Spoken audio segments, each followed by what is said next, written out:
Good evening. As many of you know, my very favourite thing in the world to teach is tailwheel flying. And at the start of a tailwheel endorsement, people invariably say to me, I want to learn tailwheel flying because it will improve my flying skills because it's a lot harder than nose wheel flying, or so they've heard. Definitely will improve your flying skills. But as far as it being harder than nose wheel flying, it's not really. It's just less forgiving of mishandling when compared to a nose wheel aeroplane. So I thought, why don't we start a series of videos and have a look at some of the reasons why it is that little bit less forgiving. And we're talking ground handling, so takeoff, landing, taxiing even. Once it's in the air, an aeroplane's an aeroplane. You point the nose where you want to go, and the rest of it follows along behind.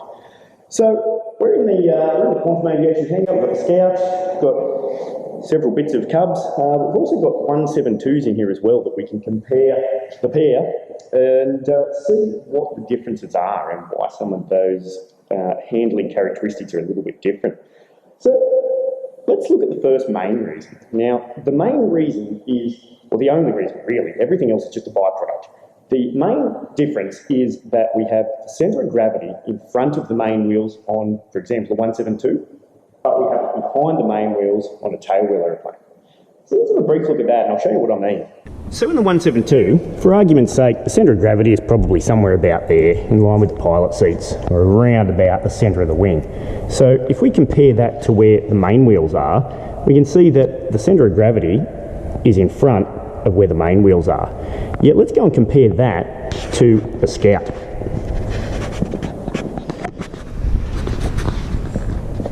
So in the Scout, once again, the centre of gravity is somewhere around about the centre of the wing there. Yet the main wheels are significantly forward of that centre of gravity position. And that's what causes our difference in handling, or our difference in the aeroplane's tolerance of our mishandling. So now that we've reminded ourselves that the centre of gravity is in front of the main wheels on the 172 and behind the main wheels on the tailwheel aeroplane, we now need to remind ourselves that when the aeroplane's on the ground, it's going to pivot about the main wheels.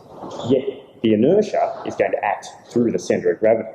And this is what causes the tailwheel aeroplane to be less forgiving of mishandling. So basically, mishandling of keeping the aeroplane straight on the runway.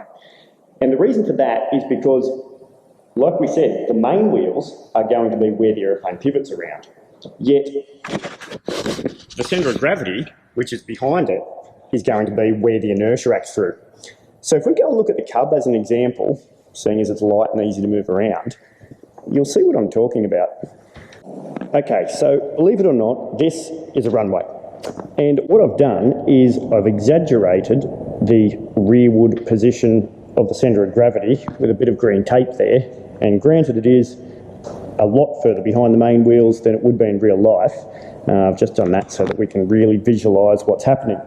So if the aeroplane touches down straight with the realistic runway, then as we can see, the centre of gravity, which is that bit of green tape dangling down at the back there, it's where the inertia is acting through. And we can see there that it's in the centre of the main wheels, so the aeroplane's going to be slowing down by the friction of the tyres on the ground, and any pivoting is going to happen, like we said, around the main wheels. But as we can see, the centre of gravity is in between the main wheels, so it's going to keep pulling forward or pushing the aeroplane forward as the friction of the tyres on the ground and then the brakes onto the wheels is going to try and slow the aeroplane down. So at the moment, no great tendency for it to swing left or right. However, let's go and consider if we touch down not in a straight line. So we've had a bit of a crosswind or something like that, which we haven't corrected for, and we still touch down in the centre of the runway. So the main wheels are still in the centre of the runway. However, and again, we're going to greatly exaggerate just to show the point, if we now have the aeroplane still tracking down the runway, but it's got some significant drift, then we can see there that the centre of gravity is way out to the side. Now, inertia is not just a good idea, inertia is the law. So if we touch down in this position, what the centre of gravity wants to do, or the inertia that's acting through it, it wants to keep going in a straight line, which means it wants to keep going out this way. And quite literally, the tail of the aeroplane is going to try and overtake the main wheels. And that's what gives us the famous ground loop scenario, where the aeroplane goes round, it reaches a point which is generally about as the centre of gravity gets outside the main wheels, where we don't have enough rudder left to be able to bring it back again. So obviously, we don't want to get to that point. Now, I haven't got a pretend runway here for the 172, but just to compare, let's consider the same situation. If we touch down with the aeroplane pointing slightly to the left of the runway, then what's going to happen is, as the main wheels touch, then the aeroplane is going to want to actually straighten itself up. It's directionally stable because the C of G, which is in front, is trying to pull forward, which means that it's actually trying to straighten the aeroplane up. The reverse situation of our tailwheel aeroplane, which is actually trying to overtake itself, i.e. it's directionally unstable. Interesting point, a tailwheel aeroplane is only directionally stable when it's going in reverse, which is not really the way we want it to go. So for us to avoid getting to the point where we can't keep the aeroplane straight and the tail does overtake the main wheels, we need to consider some of the factors that can cause us to get into that situation, so that we know how to avoid them or at least correct for them before we get to that point of no return. Now, everyone thinks about it on landing. It is very possible to ground loop on the takeoff as well. And the factors there are actually more significant than on landing generally, because we have all the torque of the engine and a thing called gyroscopic precession, which we talked about in a previous video. You can see the wheel, and you can look back through it. Have a look at that. So on takeoff, some of the factors involved that can cause us to have the centre of gravity try and move out from in the centre of the main wheels is going to be the torque of the propeller. So looking at the aeroplane from behind, we have the propeller turning clockwise as we see it with most flat engines. Of course, it's going to be reverse forces if it's something like a Tiger Moth, which has the engine spinning the opposite direction. And the airflow is going to spin round under the tail here and then push on the vertical stab on the left-hand side, which is where we're standing. So if the breeze, or the slipstream, is pushing on the left-hand side of the tail like this, it's going to push the tail to the right, which is then going to swing the nose, as we see it, to the left. So that's something that we need to counter for every time we're adding power. So the next one we'll consider is the one we just touched on, which is the gyroscopic precession. So remembering back to our early flight training or the theory behind it, where if we have a gyroscope, and a propeller can be a gyroscope because it's a big rotating mass, and like we said, if we, in these flat engines, see it as we sit in the cockpit, it's going to be turning clockwise. Then if we apply a force to that, so we try and rotate that gyroscope or rotate the plane of that propeller, we're going to get a resultant force in a 90-degree plane to that. So if we try and rotate the propeller like that, we're going to get a 90-degree force like that. Sort of interpreted dance there, but you'll get what I mean.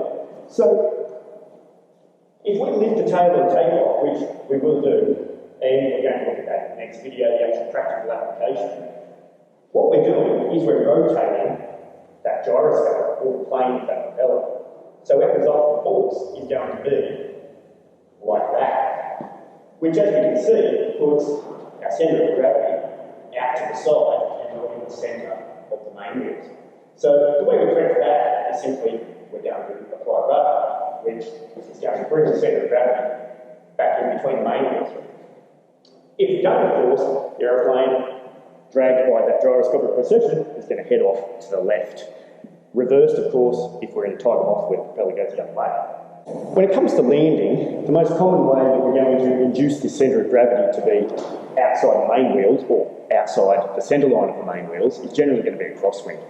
So let's assume that we've got a left crosswind. And I use left crosswind because here at Cessna, it's always left crosswind, except when it's not. So we've got a crosswind coming from the left of the aeroplane. That's going to be pushing us to the right of the runway, which we don't want to do. So I split crosswind technique into two components. I'm going to use aileron for the drift to stop us drifting this way, which of course then means that we put aileron to the left, and the aeroplane's going to be something like this. So that's where the other component is going to be the rudder to keep the aeroplane parallel with the landing surface. So that means then if we've got our left crosswind, we've got our left aileron in, and we're then going to put right rudder in, which will bring the aeroplane back to the in line with the runway, parallel with the runway surface again. Of course, that means we're slightly cross-controlled as we touch down, which means that the interwind wheel is going to touch first, which is exactly what we're meant to do with the crosswind technique. Obviously, the two things tie in together. We're not going to do one without the other, but in my mind, that's how I do it. I split it into the two components, aileron for the drift and rudder to keep the aeroplane parallel with the landing surface. Other reasons why we may have that C of G wanting to move, and of course, as soon as it does move, based on the fact that it's behind the main wheels, it's not going to fix itself like it will in a nose-wheel aeroplane. It's going to want to keep going. But things like simply the grip of the tyres. Microscopically, we might touch down one tyre first, which is going to want to pull the aeroplane slightly that direction, and may not be enough that an outsider will see it, but us sitting in the aeroplane will see the nose move, and then we'll have to correct that with rudder. We're going to look in the next video the actual practical application of tailwheel flying, and then in the next video after that we'll actually go and do some flying. We'll put the cameras in the Scout and talk through some takeoff and landings.